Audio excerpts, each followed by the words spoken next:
হেই students, তো আজকে আমরা নিয়ে আসছি ষষ্ঠ শ্রেণীর অনুশীলনী 5-এর সমীকরণ সমাধান। তো আজকে দেখো যে অঙ্কগুলো সমীকরণ সমাধান, এই যে x+4 = 13, x+5 = 9। এখন x এর মানগুলো নির্ণয় করো। এখন x এর মান আমরা কিভাবে নির্ণয় করব? এগুলো কিন্তু আমরা বরাবরই বিভিন্ন চাকরি ক্ষেত্রে এবং ষষ্ঠ শ্রেণীর এই যে পরীক্ষা ক্ষেত্রে সমীকরণ সমাধান MCQ আকারে বা CQ আকারে এসে থাকে কিন্তু। তো দেখো আমরা কিভাবে এগুলো সলভ করব।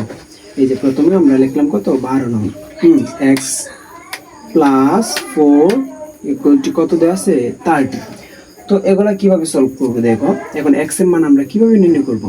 এখন আমরা x এর মান নির্ণয় করব x এই যে সমান 13। তাহলে দেখো তো এই 4টা কিসের আছে প্লাসে, তো অপর সাইডে গেলে হবে মাইনাসে। এই যে আমরা লিখতেছি মাইনাসে। তো সুতরাং x সমান কত হবে 13 থেকে 4 বিয়োগ তাহলে 9।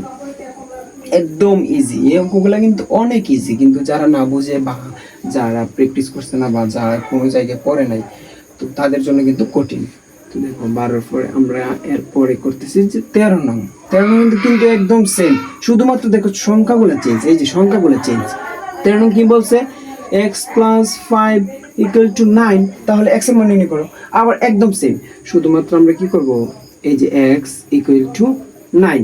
তাহলে এই যে +5 আছে, এটা যেমন +4 আছিল, অপর সাইডে গেছে -4, তাহলে এখানে আছে +5, তাহলে হবে -5। এই যে -5। তো দেখো সুতরাং x = কত আছে 9 থেকে -5, তো 4। এই যে তাহলে x = 9, এটা হলো x = 4। সবগুলা একদম সবগুলো অঙ্ক একদম সেম টু সেম। দেখো কি বলছে 14 নং অঙ্কটা y+1 = 10। তাহলে y এর মান নির্ণয় করো। দেখো আমরা কিন্তু আগে করছি x এর মান। এখন চলক কিন্তু অনেক ধরনের ভিন্ন রকম হতে পারে, x y z a b c d যে কোনো কিছু, এগুলো হলো চলক মূলত বীজগণিতের রাশির মধ্যে। তো দেখো আগে আমরা প্রত্যেকটা অঙ্কের মধ্যে করছি x এর মান নির্ণয়। এখন বলছে y+1 = 10 হলে y এর মান কত। এখন y এর মানটা নির্ণয় করব। দেখো y এর মান নির্ণয় যেহেতু করব y = 10, শুধুমাত্র x থাকুক y থাকুক অঙ্কের ধরন কিন্তু সেম। তো দেখো y = 10, এখানে আছে কি প্লাসের 1, তাহলে অপর সাইডে গেলে হবে কি মাইনাসের 1। তাহলে y সুতরাং y = 10 - 1 = 9। তো আশা করি সবাই এই অঙ্কগুলো বুঝতে পেরেছো। তো দেখো এরপরে আমরা যে অঙ্কগুলো করব, দেখো তাহলে এরপরে আমরা অঙ্কগুলো করছি 14 নং করলাম, এখন 15। দেখো 15 অঙ্কগুলো আমরা কিভাবে সলভ করি।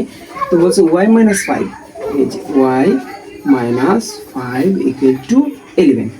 তো দেখো আমি আরেকটা বিষয় ক্লিয়ার করি। এখন আবার কিন্তু চলকটা কি y, এখন আমরা y এর মান নির্ণয় করব। তো y আমরা লিখলাম, লেখার পরে এই যে সমান 11। আগের অঙ্কগুলোর মধ্যে কিন্তু আমরা প্লাস প্লাস সবগুলা প্লাস থাকছে, তো মাইনাস করছি। এখন সেম এই যে এটা আছে মাইনাসের, তো হবে কি প্লাসের। এই যে y = 11 মাইনাস এই যে মাইনাস, এই এখানে আছে কি প্লাসের, তাহলে হবে প্লাস, সরি মাইনাসের আছে তো প্লাসের হবে, প্লাসের 5। সুতরাং y = কত 11 + 5 60। এটি লাঞ্চ। তো আশা করি সবাই বুঝতে পেরেছি। এবং অঙ্কগুলো একদম ইজি। তো যারা একটু পড়াশোনা করে তাদের জন্য কিন্তু এই অঙ্কগুলা আয়ত্তে করা বা একদম অন্য যে লেভেলের ক্লাসের মধ্যে উঠে তারা কিন্তু সবাই এই ধরনের অঙ্ক সলভ করতে পারে। চেষ্টা মূলত সফল হতে গেলে তোমাকে অনেক চেষ্টা করতে হবে। চেষ্টা না করলে কিন্তু তোমার সফলতা আসে না। যে কোনো কর্মকাণ্ডে, যে কোনো কাজে তুমি যখন চেষ্টা করবা, বেশি বেশি প্র্যাকটিস করবা, তো দেখবা এই বিষয়টা বেশি বেশি আয়ত্তে আসে। তো দেখো আমরা এখন 16 নং কি বলছে z+3 = 15। তাহলে এটা কেমন হবে দেখো, আমি আগেও কিন্তু বলছি চলক x হতে পারে, y হতে পারে, অথবা z হতে পারে। তো এখানে বলছে z, এটা কিন্তু একটা চলক। তো এখন z এর মান নির্ণয় করবো। এখন এই যে z = কত 15। তো এখানে আছে +3, এখন কি হবে -3। এখন কি ইজি, এই যে -3। এখন সুতরাং সরি এটা ভাগ, সুতরাং এই যে z = 15 থেকে 3 বিয়োগ, তাহলে কত হবে 12।